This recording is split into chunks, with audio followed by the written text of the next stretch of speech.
Oh my god, guys! GooTuber's getting played by top players! It's a top tier! Ring the Goop alarm! Our time is now! Okay, wait. Chill. Let's talk about why it's getting picked for a second.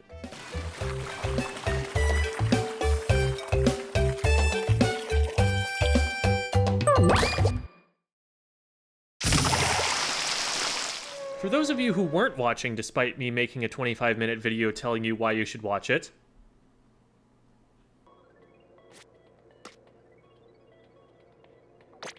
we're talking about a tournament that just finished up Saturday called the Big House 10, a Super Smash Bros. Major, and as is usually the case, also a Splatoon Major.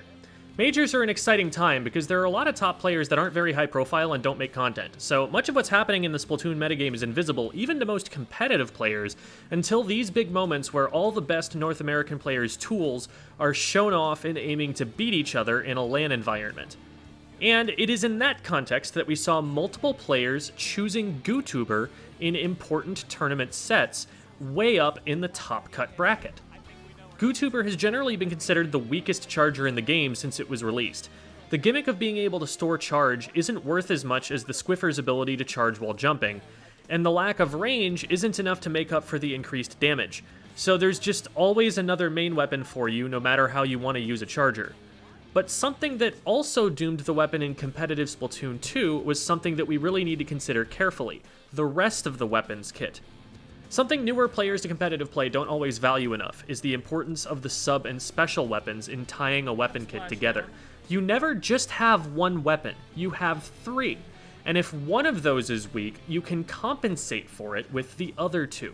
Case in point, before we get into how the GooTuber works, let's talk again about the Undercover Brella. As a main weapon, it's still very weak. My opinion has not changed there. But there was an Undercover Brella kit that was actually meta for a while, that being the Kensa Undercover Brella from Splatoon 2. The Kensa Undercover Brella was among the first weapons to receive Torpedo when it was first introduced to the game, and at the time, torpedoes were even stronger than they currently are. They would later get an ink consumption and splash damage nerf. It also received Armor, which was always one of the strongest specials in Splatoon 2, making one-on-one fights advantageous for anyone on your team wherever they were on the map, in a competitive environment where you never want to take a fight without an advantage. Many weapons were chosen for competitive play in Splatoon 2 simply for the reason that they got armor and painted fast enough that they got it very quickly. The Undercover Brella painted pretty well, and torpedoes also painted very well if they were able to detonate.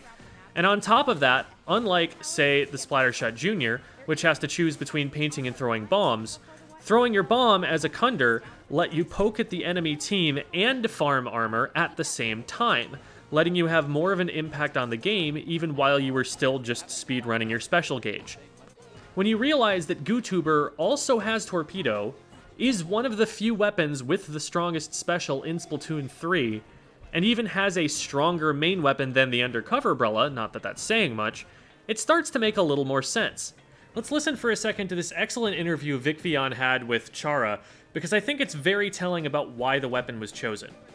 So, man, what just happened there? What just happened there? The tuber sweep is real.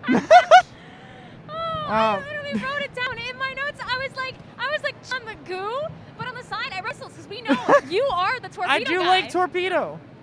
I do like torpedo, but basically, this team plays very aggressive, very shark heavy. So Max was like, honestly, we want the torpedo. So I was like, screw it, we can do it. I'll do goo, and it worked. I tapped like 3 people. Goo tap shot's mad underrated. The weapon's still weird, but it's mostly missile spam. But it was fun. First of all, these interviews are one of my favorite parts of the production from this tournament. I want more of those sorts of things at Majors. But back to the point. Did you hear him talking about actually sniping anyone with the weapon? He mentioned tap shots, that is, shots that aren't charged, but he's not using this like Q is using the Splat Charger or Ice is using the E-Liter. Chara is not an anchor player. He favors midline skirmishers and support weapons like Flingza and Range Blaster. The low-tier heroes out there probably shouldn't be pumping their fists to know that the main reason this weapon is getting picked is the lamest possible reason: to fire Tentamissiles. Now, if you're looking for sheer missile output, yes, Reflux is the call, but Reflux doesn't provide the same poking capability that the GooTuber's torpedoes do. A player can have an absentee impact on a fight while farming special by throwing a torpedo from very far away, not so much with a Reflux's curling bombs. Chara also discusses the other alternative, Flingza, which he actually plays. I was originally going to do Flingza. We probably will not see the goo again. So while this was an interesting experiment, we may not actually be seeing much more of it. Still, I think it serves as an interesting lesson in why weapons are chosen at top level, and what you should consider when choosing your own. Tune into my stream later today and we'll be VOD reviewing some key matches from the Big House 10 and learning as much as we can from them. I'm looking forward to it, and I hope you are too.